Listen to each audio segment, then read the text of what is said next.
Hello friend, आज हम RRB NTPC under graduate science के टॉप 50 सवालों का मॉक टेस्ट इस वीडियो में लगाने वाले हैं। और आप अपने एग्जाम में 25 नंबर कंफर्म करना चाहते हैं, 25 नंबर लाना चाहते हैं, तो यह मॉक टेस्ट आपके लिए बहुत ही ज़्यादा ज़रूरी है।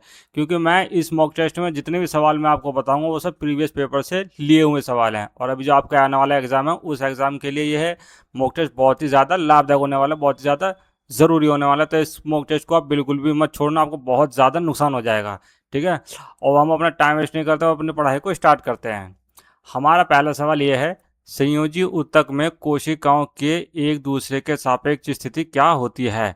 ठीक है, तो इसका सही आंसर हो जाएगा, वो हो जाएगा ढीला बंधा हुआ, यानी कि ऑप्शन डी इसका बिल्कुल सही आंसर हो जाएगा। आपको इसी वाले ऑप्शन पर ही टिक लगा देना है और आपका सवाल बिल्कुल सही हो जाएगा।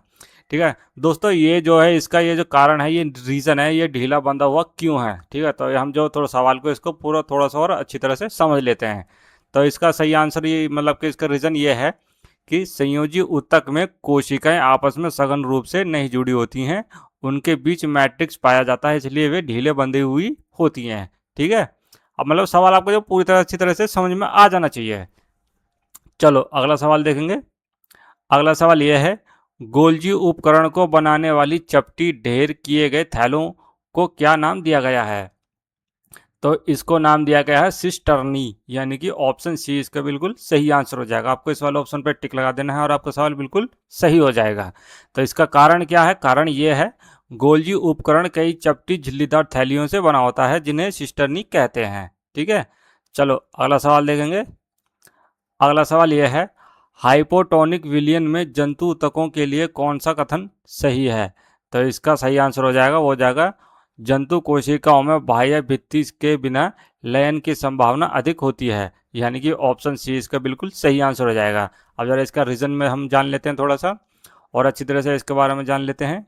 तो ये है कि जंतु कोशिकाओं में कोशिका भित्ति नहीं होती है, इसलिए हाइपोटोनिक विलयन में पानी अंदर जा आने पर उनके फटने की संभावना रहती है। ठीक है, तो ये कथन जो है बिल्कुल सही है, ऑप्शन सी। अगला सवाल देखेंगे। अगला सवाल यह है, सवाल यह है, न्यूरॉन के मुख्य घटक कौन से हैं। तो इसका सही आंसर हो जाएगा, वो हो जाएगा, इसका सही घटक ये वाला हो जाएगा, दुर्मिका कोशिकाएं, उसके बाद तंत्रिकाक्ष और तंत्रिका अंत, यानी कि ऑप्शन ए इसका बिल्कुल सही आंसर हो जाएगा। कारण भी जान लेते हैं हम इसका।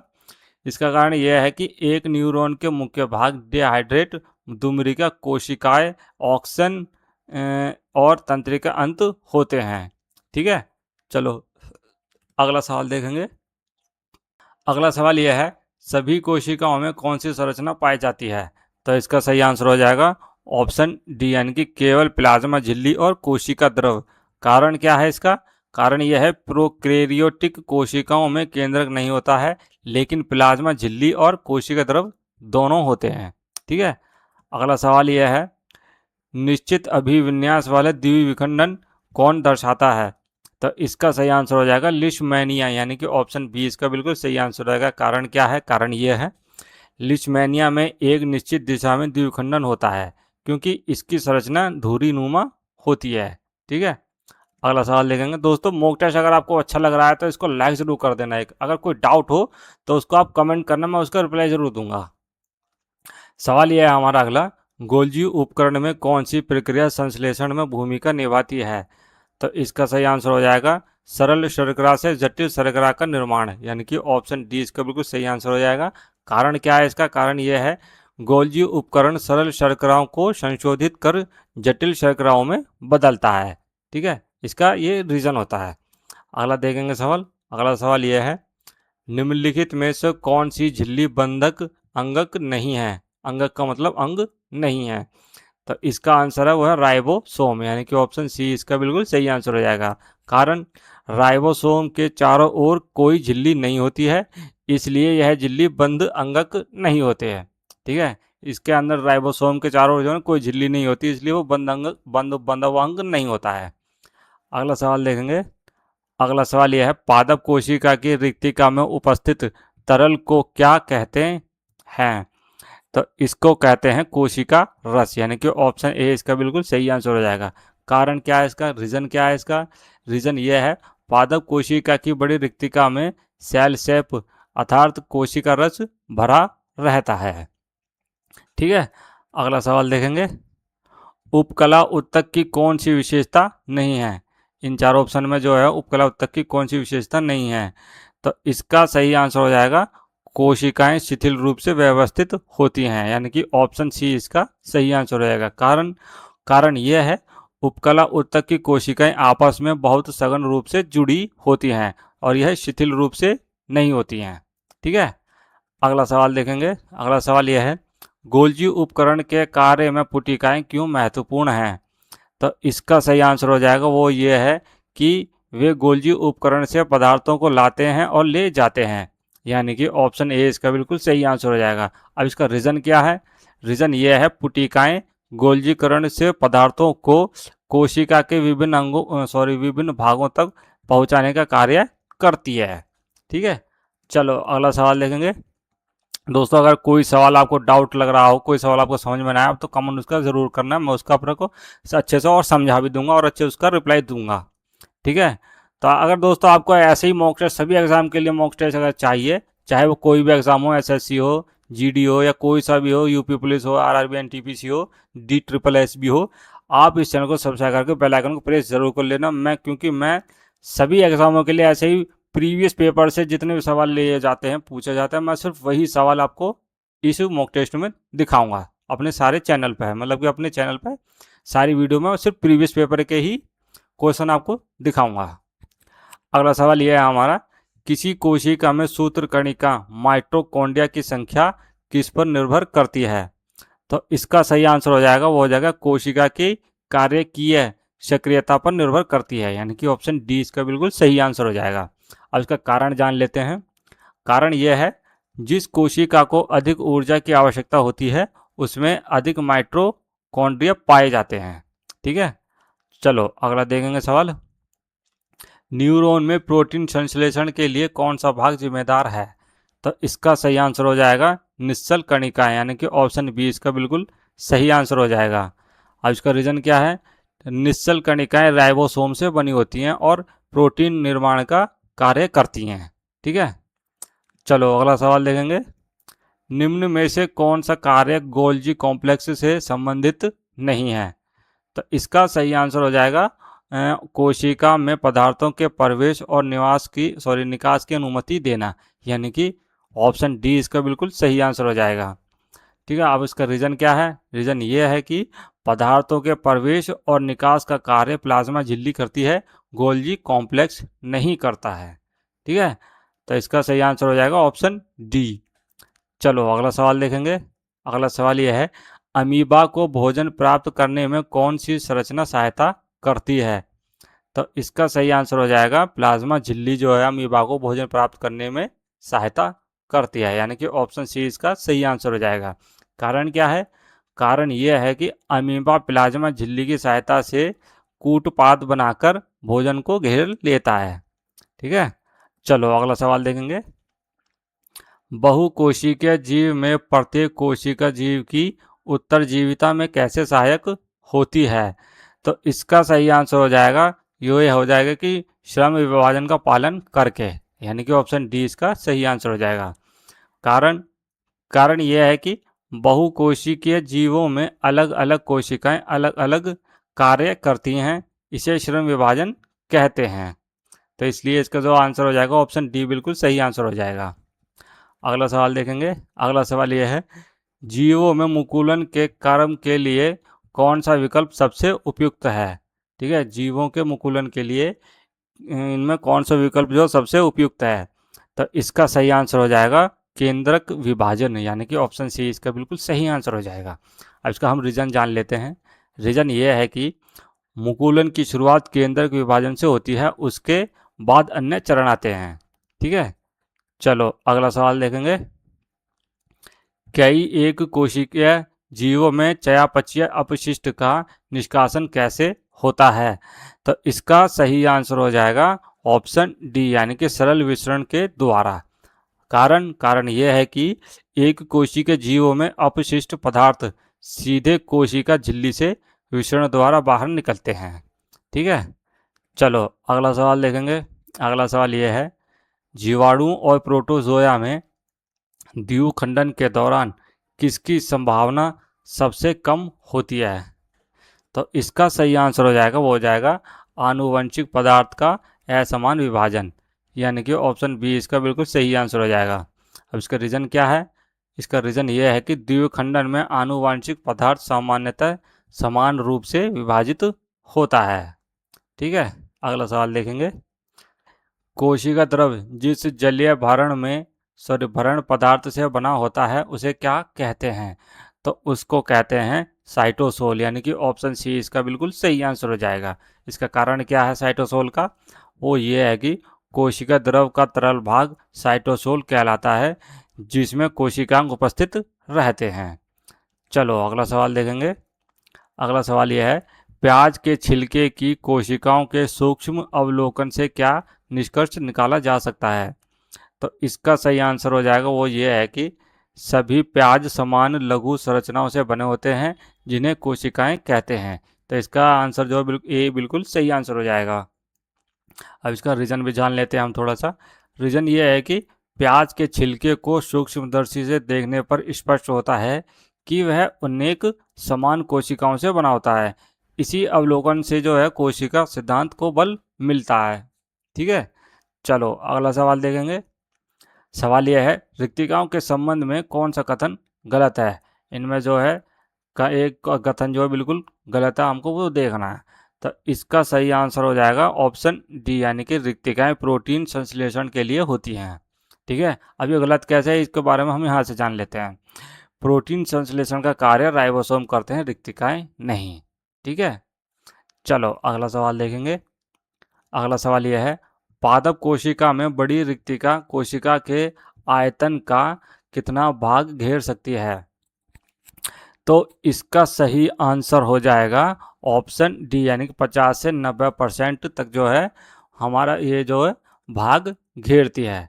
अब इसका रीज़न क्या है? रीज़न ये है कि पादप कोशिकाओं में केंद्रीय रिक्तिका बहुत बड़ी होती हैं और कोशिका के आयतन पर 50 से 90% तक जो है भाग घेर सकती हैं। ठीक है, चलो अगला सवाल देखेंगे। अगला सवाल यह है कि एटीपी के टर्मिनल फॉस्फेट बंध के टूटने पर कितनी ऊर्जा मुक्त होती है? ठीक है, तो इसका सही आंसर हो जाएगा ऑप्शन बी, यानी कि 30.5 kg अपॉन मोल। अब इसके बारे में थोड़ा जान लेते हैं। एटीपी को कोशिका की ऊर्जा मुद्रा कहा जाता है। इसके एक फॉस्फेट बंध के टूटने पर लगभग 3.5 मान लीजिए। ठीक है, 30.5 जो है इसका 3.5 के वो 30 में ये काउंट हो जाएगा। तो ये 30.5 में ऊर्जा निकालती है। चलो अगला देखेंगे। अगला सवाल यह है कि कौन सा कोशिकांग स्टार्च, तेल और प्रोटीन कणिकाओं का भंडारण करता है? तो इसका सही आंसर हो जाएगा ऑप्शन बी, यानी कि अवंडी लवक। कारण क्या है? कारण यह है कि अवंडी लवक भोजन के भंडारण का कार्य करते हैं, जैसे स्टार्च, तेल और प्रोटीन। अगला सवाल देखेंगे। अगला सवाल यह है, निम्नलिखित में से कौन सी कोशिका अंगक नहीं है? अंगक का मतलब अंग नहीं है, कोशिका अंग नहीं है। तो इसका सही आंसर हो जाएगा कोशिका द्रव्य, यानी कि ऑप्शन डी इसका बिल्कुल सही आंसर हो जाएगा। और इसका कारण क्या है?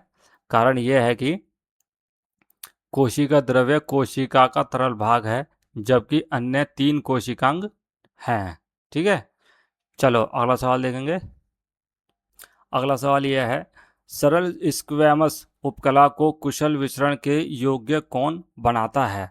ठीक है, तो इसका सही आंसर हो जाएगा, वो ये हो जाएगा चपटी, पतली और घूर्णीभूत कोशिकाएं बनाती हैं, यानी कि ऑप्शन सी इसका बिल्कुल सही आंसर हो जाएगा। कारण क्या है इसका? पतली और चपटी कोशिकाएं गैसों तथा पदार्थों के तेजी से आदान प्रदान में सहायता करती हैं। ठीक है, अगला सवाल देखेंगे। सवाल यह है, सूत्रकणिका माइटोकॉन्ड्रिया के संबंध में कौन सा कथन सही है? तो इसका जो कथन है वो सही हो जाएगा, इसकी आंतरिक झिल्ली अत्यधिक वलित होती हैं, यानी कि ऑप्शन डी इसका बिल्कुल सही आंसर हो जाएगा। दोस्तों वीडियो को आप लाइक ज़रूर कर देना, एक लाइक से हमें जो बहुत मोटिवेशन मिलता है। ठीक है, और आपके लिए बहुत मेहनत करनी पड़ती है मेरे भाई। एक एक सवाल को बहुत ही बड़े ही ध्यान से पढ़ना पड़ता है, बड़े ध्यान से ही इन सब चीज़ों को इकट्ठा करना पड़ता है। कोई गलत सवाल आपको नहीं बताया जाता है इस वीडियो में हमारे चैनल पे, ठीक है। तो इस मेहनत के लिए आप जो है चैनल को सब्सक्राइब करके बेल आइकन को प्रेस ज़रूर कर लेना।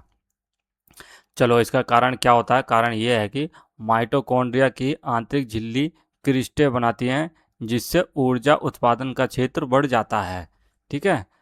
चलो अगला सवाल देखेंगे। अगला सवाल ये है, नाभिक के अंदर की सघन संरचना जो राइबोसोम से बनाती हैं उसे क्या कहा जाता है? तो उसको कहा जाता है न्यूक्लियोलस, यानी कि ऑप्शन ए इसका बिल्कुल सही आंसर हो जाएगा। इसका क्यों यह आंसर इसके लिए यह हो जाएगा क्योंकि न्यूक्लियस राइबोसोम का निर्माण प्रमुख केंद्र होता है, ठीक है। चलो अगला सवाल देखेंगे। अगला सवाल हमारा यह है, चिकनी अंतर्द्रव्य जालिका SER का मुख्य कार्य क्या होता है? तो इसका मुख्य कार्य होता है लिपिड का निर्माण करना, यानी कि ऑप्शन बी इसका बिल्कुल सही आंसर हो जाएगा, ठीक है। अब इसका रीजन जान लेते हैं। रीजन ये है कि स्मूथ ER मुख्य रूप से वसा और स्टेरॉयड के निर्माण का कार्य करती हैं, ठीक है। चलो अगला सवाल ये है हमारा। सवाल यह है कि किस प्रकार का विलयन प्लाज्मा झिल्ली के माध्यम से जल को कोशिका के बाहर स्थानांतरित कर देता है, जिससे कोशिका संकुचित हो जाती है, ठीक है। तो इसका आंसर हो जाएगा वो ये हो जाएगा कि अति पराशरी विलयन के द्वारा, यानी कि ऑप्शन बी इसका बिल्कुल सही आंसर हो जाएगा। रीजन क्या है इसका? रीजन ये है कि अति पराशरी विलयन में कोशिका के बाहर विलय की सांद्रता अधिक होती है, इसलिए जल कोशिका से बाहर निकल जाता है और कोशिका सिकुड़ जाती है, ठीक है। इसलिए इसका आंसर हो जाएगा ऑप्शन बी बिल्कुल सही। अगला सवाल है हमारा। अगला सवाल यह है, बहुकोशिकीय जीवों में केवल सरल विसरण सभी कोशिकाओं की आवश्यकताओं को पूरा क्यों नहीं कर सकता? क्योंकि इसका आंसर हो जाएगा ऑप्शन डी, यानी कि शरीर का आकार और जटिलता बढ़ जाती है, ठीक है। अब कैसे बढ़ जाती है, क्यों बढ़ जाती है? रीजन इसका ये है कि बड़े और जटिल शरीर में प्रत्येक कोशिका तक पदार्थ केवल विसरण द्वारा नहीं पहुंच सकते, इसलिए परिवहन तंत्र की आवश्यकता होती है। इसलिए इसका आंसर ऑप्शन डी बिल्कुल सही हो जाएगा। अगला सवाल देखेंगे। अगला सवाल यह है, कौन सा कोशिकांग केवल जंतु कोशिकाओं में पाया जाता है? ठीक है, तो इसका सही आंसर हो जाएगा तारक काय, यानी कि ऑप्शन डी इसका बिल्कुल सही आंसर हो जाएगा। अब क्यों हो जाएगा? क्योंकि तारक काय सामान्यतः केवल जंतु कोशिकाओं में पाया जाता है और कोशिका विभाजन में सहायता करता है। चलो अगला सवाल देखेंगे। अगला सवाल हमारा ये है कि कोशिका द्रव्य के संबंध में कौन सा कथन गलत है? ठीक है, तो ये कौन सा गलत कथन है? इसका कथन ये हुआ है हमारा, इसका पादप कोशिका में यह कोशिका भित्ति और प्लाज्मा झिल्ली के बीच पाया जाता है, ये कथन बिल्कुल गलत है, यानी कि तो इसका सही आंसर हो जाएगा ऑप्शन सी। अब क्यों गलत है इसके बारे में यहाँ से देखेंगे। कोशिका द्रव्य प्लाज्मा झिल्ली के अंदर होता है, क्योंकि भित्ति और प्लाज्मा झिल्ली के बीच नहीं होती है, ठीक है। अगला सवाल है हमारा कि विभिन्न प्रकार की कोशिकाओं की आकृति और कार्य के संबंध में कौन सा कथन गलत है? तो इसका सही आंसर हो जाएगा ऑप्शन डी, यानी कि पेशी कोशिकाएं चपटी और गोलाकार होती हैं। क्यों होती हैं? क्योंकि पेशी कोशिकाएं लंबी और संकुचनशील होती हैं, चपटी और गोलाकार नहीं होती हैं। तो इसलिए ये कथन जो बिल्कुल गलत हो जाएगा।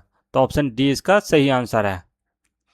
अगला सवाल देखेंगे, कोशिका विभाजन की किस विधि द्वारा द्विगुणित गुणसूत्रों को अंगुणित युग्मकों में विभाजित किया जाता है? तो इसका सही आंसर है वो है अर्धसूत्री विभाजन, युग्मकों में विभाजित किया जाता है, यानी कि ऑप्शन ए इसका बिल्कुल सही आंसर हो जाएगा। अब क्यों? क्योंकि अर्धसूत्री विभाजन में गुणसूत्र संख्या आदि होकर अंगुणित युग्मक बनते हैं, ठीक है। चलो अगला सवाल देखेंगे, निम्न में से कौन सी गति को जीवन की परिभाषित विशेषता नहीं माना जा सकता? तो इसका सही आंसर हो जाएगा ऑप्शन ए, यानी कि चलना या दौड़ना जैसी दृश्य गति, यानी कि ऑप्शन ए इसका बिल्कुल सही आंसर हो जाएगा। अब इसके जो थोड़ा सा और अच्छे से जान लेते हैं इसके बारे में, कि सभी जीव चलते फिरते नहीं हैं, लेकिन सभी में आंतरिक जैविक गतिविधियां होती हैं, इसलिए केवल चलना जीवन की पहचान नहीं है, ठीक है। चलो अगला सवाल देखेंगे, कोशिका के बाहर और आकृति के संबंध में कौन सा कथन गलत है? तो इसका सही आंसर हो जाएगा ऑप्शन सी, यानी कि श्वेत रक्त कोशिकाएं गोल और स्थिर रूपी होती हैं। ये कथन बिल्कुल गलत है। अब क्यों होती हैं, कैसे गलत है? ये है कि श्वेत रक्त कोशिकाएं अपना आकार बदल सकती हैं और गतिशील होती हैं, स्थिर नहीं होती हैं। यहाँ पे स्थिर के बारे में लिखा होगा, स्थिर रूपी होती हैं, लेकिन ये स्थिर नहीं होती हैं, इसलिए ये कथन बिल्कुल गलत हो जाएगा। चलो अगला सवाल देखेंगे। अगला सवाल हमारा यह है, पादप कोशिका में गोल्जी काय का सही कार्य क्या है? तो इसका सही आंसर हो जाएगा ये कि लाइसोसोम के निर्माण में सहायता करना। ये जो है पादप कोशिका में गोल्जी काय का सही कार्य होता है, यानी कि ऑप्शन बी इसका सही आंसर हो जाएगा। अब क्यों होता है? क्योंकि गोल्जी काय पदार्थों की पैकेजिंग करता है और लाइसोसोम के निर्माण में महत्वपूर्ण भूमिका निभाता है। ठीक है, चलो अगला सवाल है हमारा। अगला सवाल यह है, कोशिका अंगकों के संबंध में कौन सा कथन गलत है? तो इनमें जो है कथन गलत है। हमारा पहला कथन यह है कि प्रत्येक कोशिका अंगक एक विशेष कार्य करता है। तो ये जो है ये बिल्कुल सही है आंसर। ठीक है, ये गलत नहीं है। तो और हमें जो है इनमें से जो गलत वाला कथन ही देखना है। हमारा दूसरा कथन ये है कि वे प्रोकैरियोटिक कोशिकाओं में पाए जाते हैं। ये कथन गलत है, तो इसका आंसर ऑप्शन बी इसका सही हो जाएगा। अब क्यों है? क्योंकि अधिकांश झिल्लीबद्ध कोशिकाएं केवल यूकेरियोटिक कोशिकाओं में पाए जाते हैं और प्रोकैरियोटिक कोशिकाओं में नहीं पाए जाते हैं। ठीक है, तो इसलिए ये जो कथन बिल्कुल गलत हो जाएगा, इसका ऑप्शन बी इसका सही आंसर हो जाएगा। अगला सवाल हमारा यह है, निम्नलिखित में से कौन सा कथन सूत्री विभाजन के लिए सत्य है लेकिन अर्धसूत्री विभाजन के लिए असत्य नहीं है? तो इसका सही आंसर हो जाएगा ऑप्शन सी, यह समान संतति कोशिकाएं उत्पन्न करता है। ठीक है, अब इसके बारे में क्या है कि ये सूत्री विभाजन में बनने वाली दोनों पुत्री कोशिकाएं जनक कोशिका के समान होती हैं, जबकि अर्धसूत्री विभाजन में आनुवंशिक विविधता उत्पन्न होती है। तो इसका आंसर हो जाएगा ऑप्शन सी। ऑप्शन सी बिल्कुल इसका सही आंसर हो जाएगा। चलो हम देखेंगे अपना अगला सवाल। तो हमारा अगला सवाल यह है, निम्नलिखित में से कौन सी कोशिकाएं आकार बदल सकती हैं? तो इसका सही आंसर है हमारा चिकनी मांसपेशी कोशिकाएं, ये जो आकार बदल सकती हैं, यानी कि ऑप्शन ए इसका सही आंसर हो जाएगा। कारण क्या है इसका? तो कारण इसका यह है कि चिकनी मांसपेशीय कोशिकाएं लचीली होती हैं और संकुचन विस्फारण के दौरान अपना आकार बदल सकती हैं। ठीक है, चलो अगला सवाल हमारा यह है, निम्नलिखित में से किस कोशिकांग अंग का अपना डीएनए नहीं होता है? यानी कि कोशिका अंग का अपना डीएनए नहीं होता है। तो इसका सही आंसर है वो हो जाएगा लाइसोसोम। ऑप्शन ए इसका बिल्कुल सही आंसर हो जाएगा, इसका अपना डीएनए नहीं होता। कारण क्या होता है इसका? कारण क्यों है? माइटोकॉन्ड्रिया और प्लास्टिड का अपना डीएनए होता है, जबकि लाइसोसोम का अपना डीएनए नहीं होता है। इन सब का जो है अपना अपना डीएनए होता है, लेकिन लाइसोसोम का नहीं होता है। ठीक है, चलो अगला सवाल है, निम्नलिखित में से कौन सा कोशिकांग कोशिका प्रजनन में मदद करता है? तो इसका सही आंसर है कि नाभिक, यानी कि ऑप्शन सी बिल्कुल इसका सही आंसर हो जाएगा। अब क्यों है? क्योंकि नाभिक कोशिका की आनुवांशिक जानकारी को नियंत्रित करता है और कोशिका विभाजन में महत्वपूर्ण भूमिका निभाता है। ठीक है, चलो अगला सवाल देखेंगे। समसूत्री विभाजन में संतति कोशिकाओं के कूड़ सूत्रों की संख्या कैसी होती है? तो इसकी संख्या होती है जनक कोशिका के समान, यानी कि ऑप्शन ए इसका बिल्कुल सही आंसर हो जाएगा। क्यों? क्योंकि समसूत्री विभाजन में गुणसूत्रों की संख्या अपरिवर्तित रहती है, इसलिए। ठीक है, अगला सवाल देखेंगे। अगला सवाल यह है कि न्यूरॉन के उस लंबे रेशे जैसे भाग का नाम क्या है जो कोशिकाएं से संकेतों को दूर ले जाता है? तो इसका आंसर हो जाएगा वो हो जाएगा तंत्रिका अक्ष, यानी कि ऑप्शन सी इसका सही आंसर हो जाएगा। अब क्यों हो जाएगा? क्योंकि एक्सोन तंत्रिका आवेगों को कोशिकाएं से शरीर के अन्य भागों तक पहुंचाता है। ठीक है, चलो हम देखेंगे अब अपना अगला सवाल। तो सवाल यह है, सूक्ष्मदर्शी से देखने पर प्रत्येक कोशिका में कौन सी संरचना दिखाई देती है? तो इसका सही आंसर हो जाएगा, वो दिखाई देती है कोशिका झिल्ली, यानी कि ऑप्शन सी इसका बिल्कुल सही आंसर हो जाएगा। तो इसका क्या रीज़न है, इसका रीज़न भी आपको बता देते हैं। प्रत्येक कोशिका में कोशिका झिल्ली अवश्य होती है, जबकि अन्य संरचनाएं सभी कोशिकाओं में नहीं होती है। ठीक है, चलो अगला सवाल है, प्रोकैरियोटिक कोशिकाएं यूकेरियोटिक कोशिकाओं से किस आधार पर भिन्न होती हैं? तो ये होती हैं झिल्ली युक्त केंद्रक का अभाव पर, यानी कि ऑप्शन बी इसका सही आंसर हो जाएगा। क्यों? क्योंकि प्रोकैरियोटिक कोशिकाओं में झिल्ली से घिरा वास्तविक केंद्रक नहीं होता है। ठीक है, चलो अगला सवाल देखेंगे। अगला सवाल यह है, निम्नलिखित में से किस कोशिका अंगक में कर्णिकाएं कुंडिकाएं होती हैं और जो लैनकाय के निर्माण में शामिल होती हैं? तो इसका सही आंसर हो जाएगा, वो हो जाएगा गोल्जी उपकरण, यानी कि ऑप्शन बी। क्यों? क्योंकि गोल्जी उपकरण पुटिकाएं बनाता है और लाइसोसोम के निर्माण में भाग लेता है। ठीक है, चलो अब हम देखेंगे अपना अगला सवाल। तो हमारा सवाल यह है, कोशिका में एक गहरी गोलाकार संरचना है जो पदार्थ विनिमय के लिए छिद्रों वाली झिल्ली से घिरी होती है। ये जो आप देख रहे हैं ऐसे, ये डैश यहाँ पे इस शब्द का यहाँ पे रखना है जिससे कि पूरा सवाल पूरा हो जाए, यहाँ पे भी और यहाँ भी।